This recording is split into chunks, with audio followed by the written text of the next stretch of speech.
નમસ્કાર મિત્રો, આજના આપણા વિડીયોની અંદર આપણે જોશું કે 4 ખરાબ બાળ ઉછેરની પદ્ધતિઓ અને એની કમ્પેરિઝનમાં એની સરખામણીમાં 4 સારી બાળ ઉછેરની પદ્ધતિ. ખરાબ બાળ ઉછેરની પહેલી લાક્ષણિકતા છે કે તમે તમારા સંતાનની સામે ઝઘડો છો.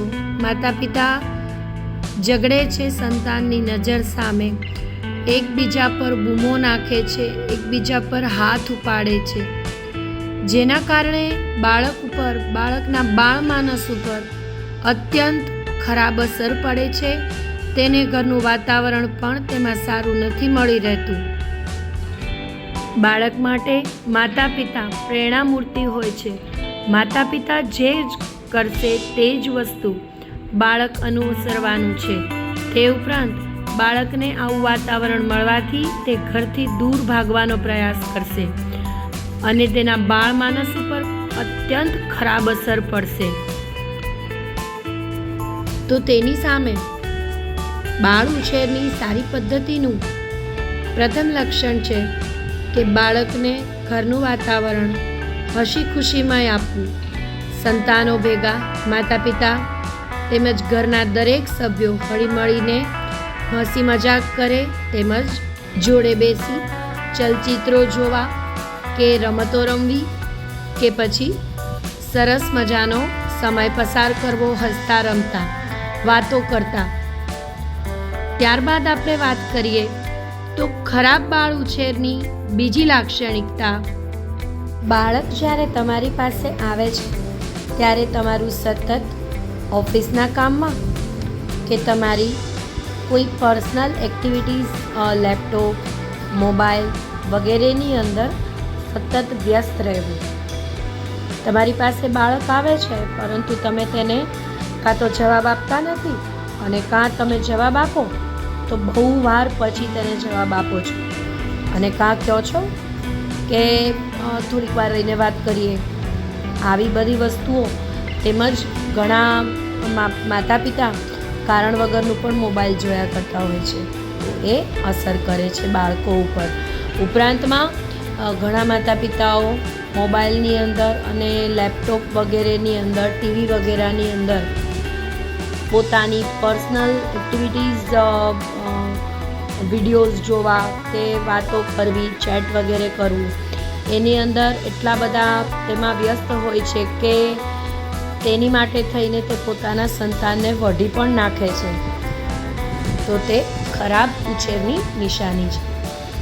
એની સામે વાત કરીએ તો સારા ઉછેરની બીજી નિશાની કે તમે ગમે તેટલા કામમાં વ્યસ્ત છો, તમારા ઓફિસના કામમાં કે કોઈ પર્સનલ કામની અંદર, પરંતુ તમારું બાળક તમારી પાસે આવે છે તો તમે એને ભરપૂર પ્રેમ આપો, તમારા કામની જોડે તેને પણ સમય આપો. તે એક સારા ઉછેરની નિશાની છે. ત્રીજી ખરાબ બાળ ઉછેરની પદ્ધતિ, બાળક જ્યારે પોતાની તકલીફ માતા કે પિતા આગળ વર્ણવે છે ત્યારે તેને વઢવામાં આવે છે, જેને કારણે બહારથી કે દુનિયાથી ગમે તે જગ્યાએથી તેને કોઈ પણ જાતની તકલીફ પડે છે ત્યારે તે પોતાના જ માતા પિતાને કહેતા પહેલાં ડરે છે અને જેને પરિણામે ઘણા બધા એવા પરિણામો આવે છે કે જે માતા પિતાએ ભોગવવા ટાણે અફસોસ સિવાય તેના હાથમાં કાંઈ જ રહેતું નથી.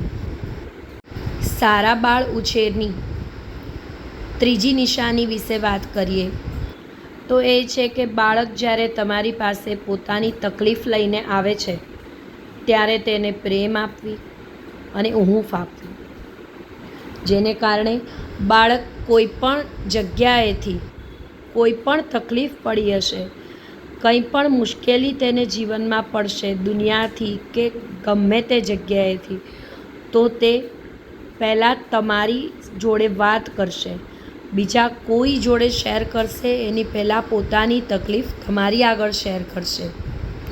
તમારી હારે વાત કરતાં તેને ખચકાટ નહીં થાય, તેને તમારાથી બીક નહીં લાગે, તે તમારાથી કાંઈ છુપાવશે નહીં.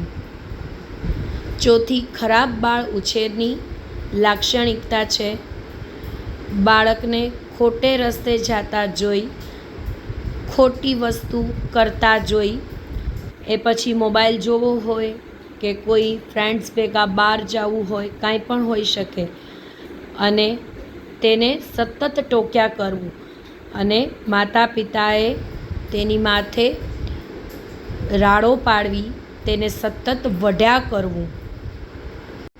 તેની સામે વાત કરીએ તો ચોથી બાળ ઉછેરની સારી લાક્ષણિકતા છે કે જોડે બેસી અને ટેબલ ટોક કરો, જેને કહેવાય છે કે જોડે બેસીને જમવાનું, સંપૂર્ણ પરિવાર એકસાથે એક ટેબલ ઉપર જમે. તે ઉપરાંત માતા પિતા બંને ખૂબ જ અથાગ પ્રયત્નથી એકદમ પ્રેમથી બાળકોને ભણાવે.